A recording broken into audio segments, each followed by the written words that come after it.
പുണ്യറംസാനോടനുബന്ധിച്ചുകൊണ്ടുള്ള വ്രതാനുഷ്ഠാനങ്ങളിലാണ് തൃശൂർ നാട്ടുകയിലെ മുഹ്യുദ്ദീൻ ജുമാ മസ്ജിദിലെ വിശ്വാസികളും. നോമ്പ് കാലമായതോടെ മഗ്‌രിബ് നിസ്കാരത്തിനും നോമ്പ് തുറക്കുന്നതിനുമായി നൂറുകണക്കിന് ആളുകളാണ് ഓരോ ദിവസവും പള്ളിയിലേക്ക് എത്തുന്നത്. 4 നൂറ്റാണ്ടിലേറെ കാലത്തെ പഴക്കമുള്ള മസ്ജിദ് നിർമ്മാണ രീതികളിലെ പ്രത്യേകത കൊണ്ടും ഏറെ ശ്രദ്ധേയമാണ്.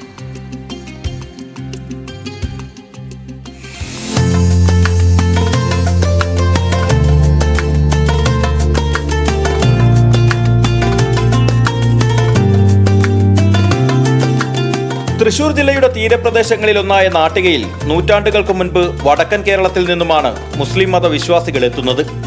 മത്സ്യത്തൊഴിലാളികളായിരുന്ന അവരിലേറെ പേരും പ്രാർത്ഥനയ്ക്കായി സ്വന്തമായി ഒരു പള്ളി വേണമെന്ന് ആഗ്രഹിച്ചു. ചില മതപണ്ഡിതന്മാരുടെ കൂടി സഹായം ലഭിച്ചതോടെയാണ് നാട്ടിക ബീച്ചിന് സമീപം മുഹയ്യുദ്ദീൻ ജുമാ മസ്ജിദ് സ്ഥാപിതമാകുന്നത്.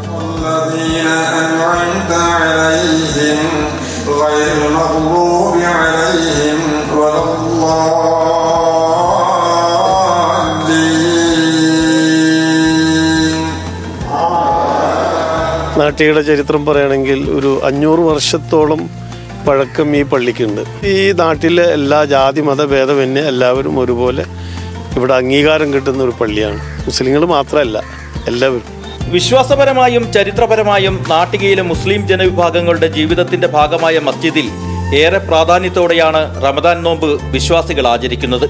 2019 പ്രമുഖ വ്യവസായി MA യൂസഫ് അലിയുടെ നേതൃത്വത്തിൽ പള്ളി പുതുക്കിപ്പണിതതോടെ വിപുലമായ രീതിയിലാണ് ഇപ്പോൾ മസ്ജിദിലെ നോമ്പ് തുറ.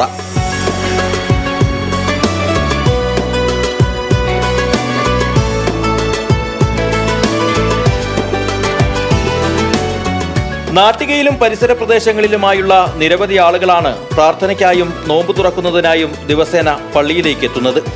നാട്ടിക മുഹയ്യുദ്ദീൻ ജുമാ മസ്ജിദ് ഇതിന് നൂറ്റാണ്ടുകളുടെ ചരിത്രമുണ്ട്. കുറേ മഹാന്മാരായ ആളുകൾ ഇവിടെ വരികയും ദീനി രംഗത്ത് വലിയ സേവനം ചെയ്യുകയും ചെയ്തിട്ടുണ്ട്. ഇവിടെ ഇപ്പോൾ ഇനി മഗ്‌രിബോട് കൂടി കുറേ ആളുകൾ വരും. ഇഷ്ടംപോലെ ആളുകൾ, ഒരു 10, 600, 700 ആളുകൾ, 1000ന്റെ ചുരുളായിട്ട് ആളുകൾ ഇവിടെ വരുന്നുണ്ട്. മുഹയ്യുദ്ദീൻ ജുമാ മസ്ജിദിന്റെ മഹലിന് കീഴിൽ 1000-ലധികം കുടുംബങ്ങളാണുള്ളത്. എന്നാൽ ഈ കുടുംബങ്ങൾക്കപ്പുറം ജാതിമത ഭേദമന്യേ നാട്ടികയിലെ മുഴുവൻ ആളുകളും പള്ളിയിൽ നടക്കുന്ന ഓരോ കാര്യങ്ങളോടും സഹകരിക്കാറുണ്ട്. ന്യൂസ് മലയാളം, തൃശൂർ.